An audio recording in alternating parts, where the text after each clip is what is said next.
ในขณะที่เมื่อวันที่ 16 เมษายน 2567 นะครับคุณผู้ชมครับทางด้านโอลาฟโชนายกรัฐมนตรีของเยอรมนีนั้นได้เดินทางไปเยือนกรุงปักกิ่งนะครับประเทศจีนซึ่งไปพบหารือกับประธานาธิบดีสีจิ้นผิงผู้นำของจีนนะครับโดยทางด้านผู้นำจีนนั้นเนี่ยเปิดเรือนรับรองเตียวยู่ไทในกรุงปักกิ่งเนี่ยครับในการรับรองประเด็นสำคัญในการหารือเกี่ยวกับ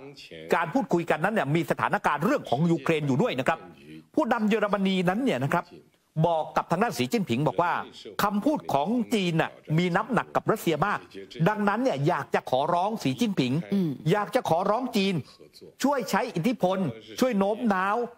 ให้ปูตินนั้นเนี่ยหยุดปฏิบัติการทางทหารในยูเครนได้ไหมมันยืดเยื้อมานานกว่า2 ปีแล้วในขณะที่สถานีวิทยุโทรทัศน์กลางแห่งประเทศจีนหรือว่า CCTV นั้นรายงานนะครับว่าสีจิ้นผิงก็บอกกับโอลาฟโชบอกว่าพื้นฐานเนี่ยมันมี4 ประการคือป้องกันไม่ให้วิกฤตในยูเครนเนี่ยมันลุกลามบานปลายจนยากเกินควบคุมและฟื้นฟูกระบวนสันติภาพแบ่งเป็นการที่นานาชาตินั้นเนี่ยต้องรักษาเสถียรภาพและก็สันติภาพตลอดจนต้องหลีกเลี่ยงการแสวงหาผลประโยชน์ส่วนตนอันนี้เนี่ยคือเจ็บนะคือจีนบอกว่า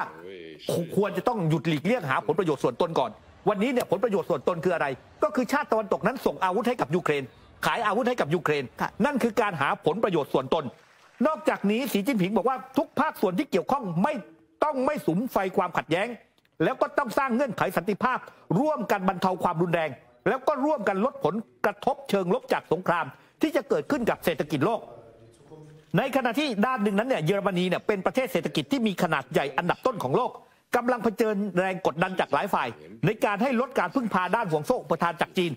ในการหารือระหว่างทางด้านหลี่เฉียงซึ่งเป็นนายกรัฐมนตรีของจีนกับโอลาฟโชทางด้านในส่วนของโอลาฟโชก็บอกว่าเยอรมนีเนี่ยไม่มีนโยบายตัดขาดเศรษฐกิจจากจีนแต่อย่างไรก็ตามท่ามกลางสถานการณ์ที่เปลี่ยนแปลงไปเนี่ยการเพิ่มความหลากหลายให้กับห่วงโซ่อุปทานเป็นเรื่องสำคัญเพื่อลดความเสี่ยงทางด้านเศรษฐกิจการเยือนจีนของโอลาฟโชรอบนี้เนี่ยเกิดขึ้นในเวลาเดียวกันกับกรณีที่กรรมาธิการยุโรปหรือว่า EC นั้นเนี่ยกำลังสอบสวนการใช้มาตรการอุดหนุนของจีนที่มีต่อแผงโซลาร์เซลล์ยานยนต์ไฟฟ้าแล้วก็กังหันลมหลี่เฉียงก็บอกกับโอลาฟโชเนี่ยบอกว่าเรื่องการอุดหนุนรัฐบาลอุดหนุนธุรกิจเนี่ยนะฮะหรือว่าอุตสาหกรรมต่างๆเนี่ยเป็นเรื่องปกติของทุกประเทศนะแต่ในเรื่องของอุตสาหกรรมพลังงานหมุนเวียนของจีนนั้นเนี่ยมันโตได้ด้วยตัวมันเองและรัฐบาลนั้นไม่ได้ให้การสนับสนุนหรือว่าอุดหนุนแต่อย่างใดครับคุณผู้ชมนะคะไปดูอีกหนึ่งความเคลื่อนไหวของรัสเซียกันหน่อยนับตั้งแต่ที่ชาติตะวันตกเนี่ยได้ใช้มาตรการคว่ำบาตรนะคะไปที่รัสเซียไม่ว่าจะเป็นเรื่องของอุตสาหกรรมเรื่องของการค้าเองก็ตามแต่ปรากฏว่ากองทุนการเงินระหว่างประเทศหรือว่า IMF เขามีการคาดการณ์ค่ะว่าเศรษฐกิจของรัสเซียปีนี้ก็คือปี 2567 จะเติบโตขึ้นถึง 3.2%มากกว่าที่มีการคาดการณ์เอาไว้ขณะที่เศรษฐกิจของสหรัฐอเมริกาจะขยายตัวเพียงแค่ 2.7% สหราชอาณาจักร 0.5% เยอรมนี 0.2% ฝรั่งเศส 0.7%ตัวเลขเหล่านี้แสดงให้เห็นว่าแม้ว่าทางการชาติตะวันตกจะมีการพยายามในการคว่ำบาตรรัสเซียไม่ว่าจะเป็นเรื่องของการค้าหรือว่าอุตสาหกรรมใดๆก็ตามแต่กลายเป็นว่าทำให้รัสเซียเนี่ยหันกลับมาพึ่งพาตัวเองมากขึ้นทางด้านของการบริโภคภาคเอกชนการลงทุนในประเทศของรัสเซียยังสามารถฟื้นตัวได้ดีการส่งออกสินค้าโภคภัณฑ์น้ำมันต่างๆให้กับอินเดียหรือว่าจีนรัสเซียก็ยังสามารถทำได้ในการหลบหลีกมาตรการแซงชั่นหรือว่ามาตรการคว่ำบาตรที่ชาติตะวันตกนั้นมีต่อรัสเซียค่ะทีนี้ไปดูการเมืองภายในสหรัฐอเมริกากันบ้างนะครับคุณผู้ชมครับกำลังยุ่งเหยิงกันเลยทีเดียวในขณะที่ทางด้านรีพับลิกันแล้วก็เดโมแครตนั้นก็ต่างหาความได้เปรียบในการที่จะเลือกตั้งประธานาธิบดีที่จะเกิดขึ้นในช่วงเดือนพฤศจิกายนแต่ในสภานั้นเนี่ยครับก็มีความวุ่นวายโดยเฉพาะเรื่องของการผ่านงบประมาณในการที่จะช่วยเหลือชาติต่างๆไม่ว่าจะเป็นยูเครนไต้หวันหรือว่าอิสราเอลก็ตามเนี่ยคุณผู้ชมครับล่าสุดครับมีการรายงานข่าวว่าประธานรัฐสภาอย่างไมค์จอนสันนั้นเนี่ยเก้าอี้เริ่มสั่นคลอนนะครับเมื่อบรรดาสมาชิกพรรครีพับลิกันกลุ่มปีกขวาเนี่ยนะครับกำลังดำเนินการในการเดินเกมเพื่อที่จะโหวตไล่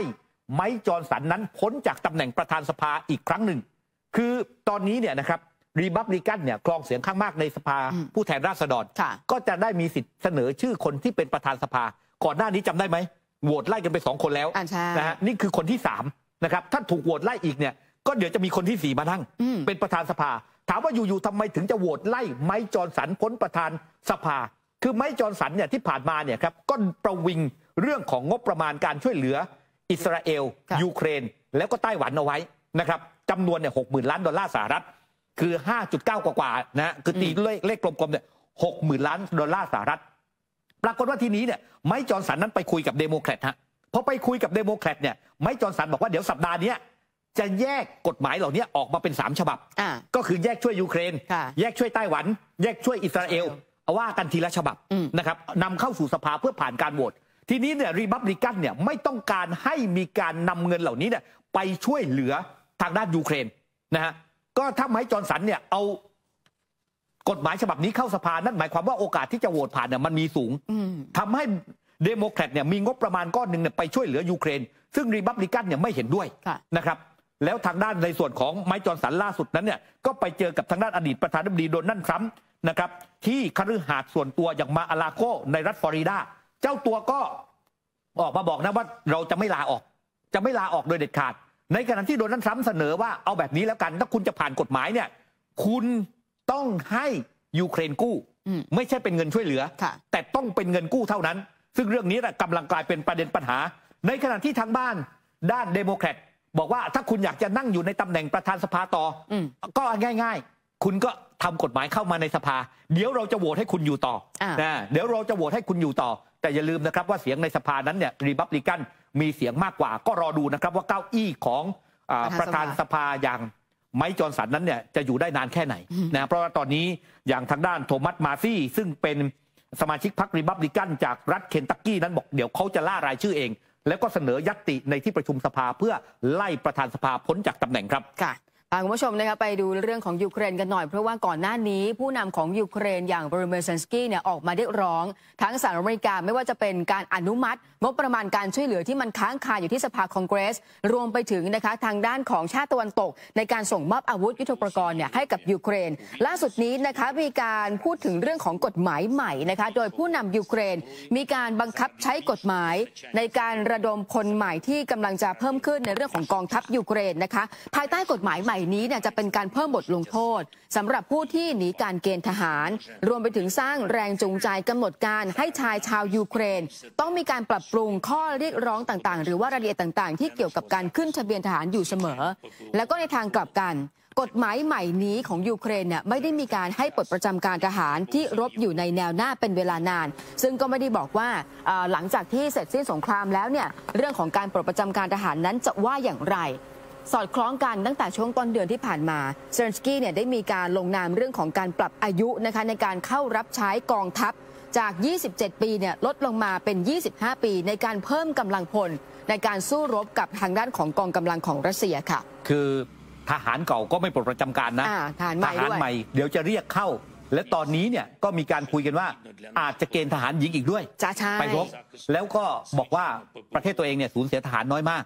นะก่อนหน้านี้เซเลนสกี้บอกว่า 31,000 คนใช่ไหมล่าสุดเนี่ยบอกว่า 37,000 แล้วนะ 37,000 คนแต่เกณฑ์ทหารเพิ่มนะฮะสำหรับยูเครนมาร่วมสนับสนุนท็อปนิวส์นำเสนอความจริงได้แล้ววันนี้เพียงกดปุ่ม Super Thanks แล้วเลือกจำนวนเงินตามที่ต้องการได้เลยครับขอบคุณครับ